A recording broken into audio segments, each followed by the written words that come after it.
welcome to part number 3 of the Minish Cap playthrough. We're in the first dungeon of the game, which is called Deepwood Shrine.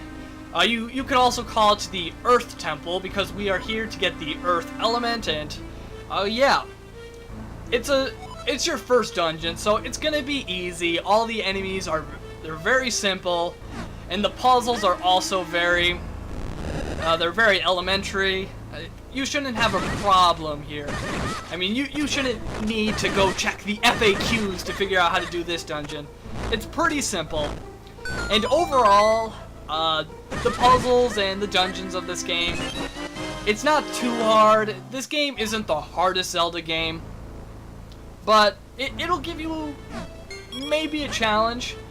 It might give you somewhat of a challenge, but if you've played a bunch of Zelda games before, you should breeze through this game, because it is very easy. It's very easy for a Zelda veteran such as myself. But it might be difficult for a beginning Zelda player, someone who is just getting into the series. And I think this is a great game to get into the series. I don't know which game this came after.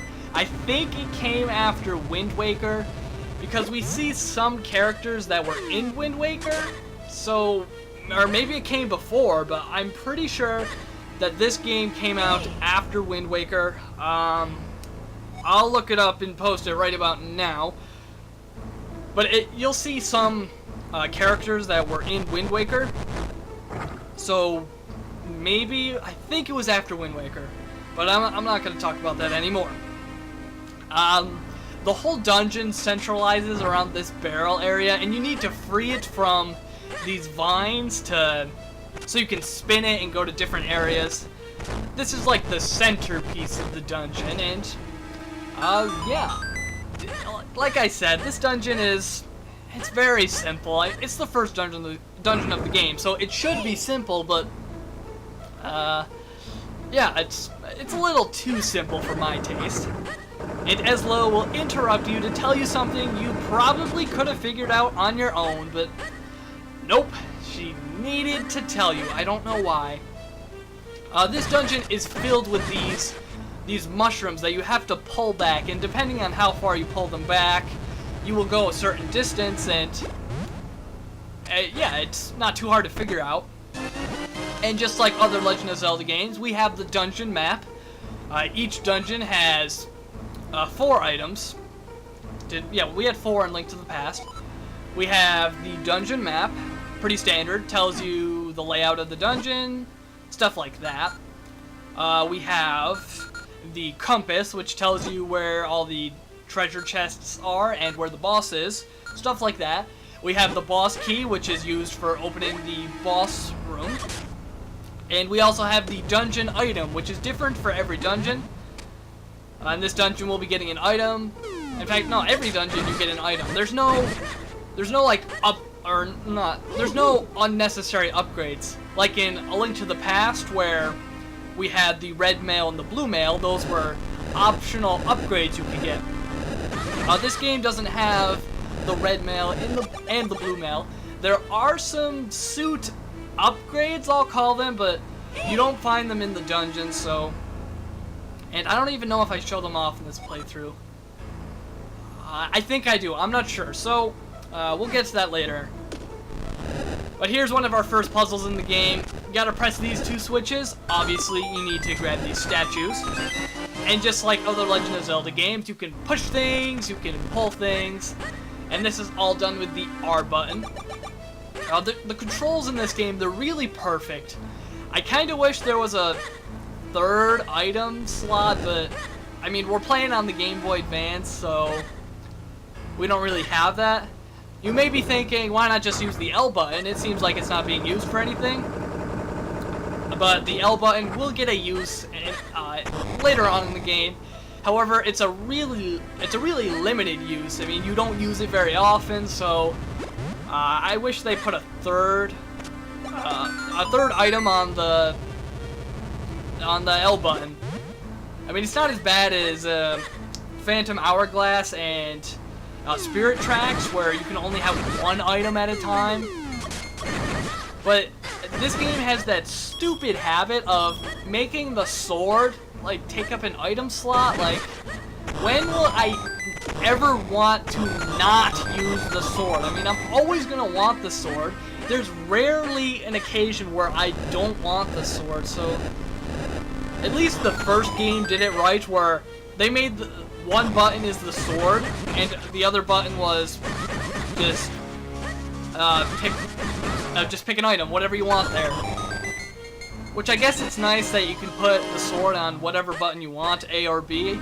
I have it on A here, but I don't know, that's just a little nitpick I have. Doesn't really bother me too much. I guess it's all because of the Game Boy Advance limitations. There's not that many buttons on the Game Boy Advance. What do you got? A, B, start, select, or I don't even think we have a select button. I think it's one button that's start and select. Hold on. Alright, we do have a start and select button, at least on the Game Boy Advance SP, because I do not have the regular Game Boy Advance. I had it at one point, but then I traded it in and got a Game Boy Advance SP.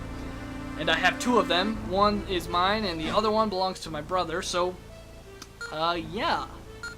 So there's only 8 buttons here. We got L, R, A, B, start, and select. That's only 6. But then we have this button that turns the backlight on, and I mean, that could be used for nothing. So there's 7 buttons and a D-pad. You know, standard stuff. So there's nothing really wrong with the control in this game. I just kind of wish it was on a console, so we had more options. Like, if this was on the Super Nintendo, oh, I can imagine what they could do with this. It would be great. But it's not. I mean, the controls really won't get in your way. You're still going to play through the game just fine, but it's just a little nitpick I have. So here's our first mini-boss. It is a caterpillar-type enemy. You hit it in the head, then it turns white, and you can hit its tail. And just make sure you swing as fast as you possibly can, because that's what you do in this game. You swing as fast as you can, as fast as you can tap the button, and it's awesome. I love it for that. That's one of the reasons I love this game so much, just because you can swing the sword so fast. And there we got our first item of the game. It is the Gust Jar. And now we're going to read from the instruction manual, because I do have it. Yes, I do. Alright, so the Gust Jar. It has the ability called Draw In. So it says, press and hold the item button to draw air and items and monsters into the Gust Jar. Release the item button to shoot out the air or the object you've drawn in.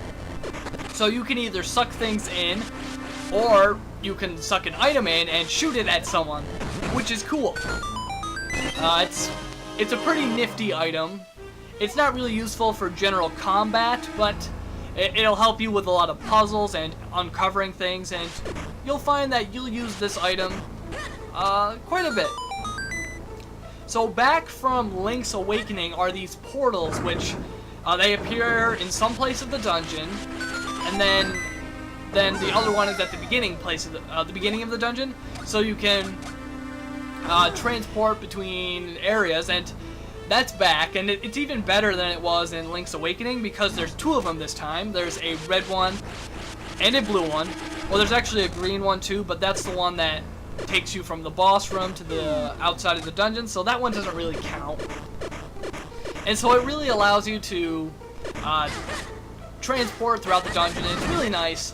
One great thing is, since these portals come so often, if you like play this game like for not very long at a time, like I don't know, 15 minutes, you could potentially just get to the portal, save your game, and then when you come back, the portal's there and you can continue on where you left off. I mean, this game is really, it's structured in a way that you can pick it up and play it for short periods of time, and I think it's good when a game does that, especially with the portable ones, because often when you're playing a portable game, you don't have a lot of time to play. I mean, maybe you're riding a bus or something, or you're in a car, or wherever you are, you're on a plane, or if you're on a plane, you're obviously going to have quite a bit of time, but you know what I mean. Often with these portable games, you're not playing for that long, so it's good that they structured it in a way that you can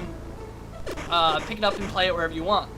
I mean, I certainly wish you could just save wherever you wanted and be right there, but it doesn't really bother me, seeing how I'm sort of a hardcore gamer, and when I play games, I'm usually playing for a long time, so it doesn't bother me at all, but it might bother someone else who is a bit busier than I am.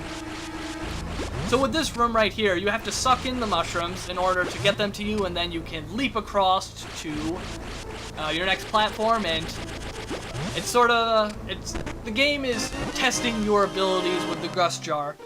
It's typical Legend of Zelda gameplay. You get an item, and then the rest of the dungeon, it trains you to be good with that item, so you know how to use it, and this game does that really well, and I love it for that. Anyways, if you take the blue portal, you go to a piece of heart, and that will complete a heart container. Yes, we now have 4 hearts entering the first boss, which is nifty, although, to be honest, we don't really need it, because it is the first boss, and this boss could be one of the easiest first bosses of any Zelda game. I'm trying to think of one that's easier, and the only one I can think of right now is, was it like Queen Goma from Ocarina of Time? And that's only because you can defeat it after knocking it down once, and that boss is a joke. But I'm trying to think. If you have any easier bosses, let me know. Remind me of what I'm thinking of, because I just can't think of any easier bosses. If you break the pots right by the boss door, there are some fairies. However, they're only useful for regaining health, since we don't have any bottles yet. We won't be getting those for... Actually, we'll be getting one quite soon, but you need a bottle to trap a fairy in it, like every other Legend of Zelda game. So here's our first boss. It is just a green Chu Chu, that's it. However, we are in the Minish world, so that green Chu Chu is giant. So how do you defeat this beast? Well, you use the Gust Jar to suck out all of its base. And then when its base becomes too unstable, it's going to fall down, and then you can just hit it in the head. Very simple. Make sure you swing as fast as you can. I hope you're good at pressing the same button repeatedly really fast, because I am. I've had a lot of training from games like Mario Party. Pretty simple. Or, not simple. It takes a lot of practice, and some people just aren't good at it. I am, but others might not be. And, yeah, you just repeat this process until it dies. It's a very simple boss. It's our first boss in the game, so there's not much strategy. After you kill a certain amount of health, or destroy a certain amount of health, it starts jumping around more frequently. It's nothing you can't handle. Just avoid its attacks. Roll out of the way if you have to. He's a really easy boss, and you should only need to knock it down 3 to 4 times, and then it will die. And you defeated the ever so challenging green Chu Chu. And then the earth element comes down, and we're nowhere near being done with the game, but we're one step closer to reforging the Pickery Blade, which is nice. Now that we have the earth element, we can restore our Pickery Blade a little bit more. However, we have to go get the Pickery Blade fixed, so we're gonna head to the mountain area of the game in part number 4. I'll see you then.